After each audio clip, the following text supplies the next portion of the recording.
લાખો માણસોની મેદનીમાં આના મહાન એલાન કરે છે કે રાતના 12 ભલે વાગે પણ એક સેવક ભીખો ન રહેવો જોઈએ મારા વાલા. જય હો.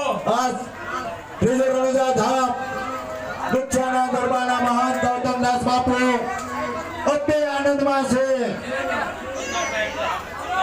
પ્રકાશભાઈ ઊંચો હાથ કરો. હાલો હાલો રસોડા વિભાગમાં અમારે અવાજ આવે છે ભંડારામાં. ઓસરીમાં બહેનો બેઠી, ઓસરીમાં ભાઈઓ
Thank you.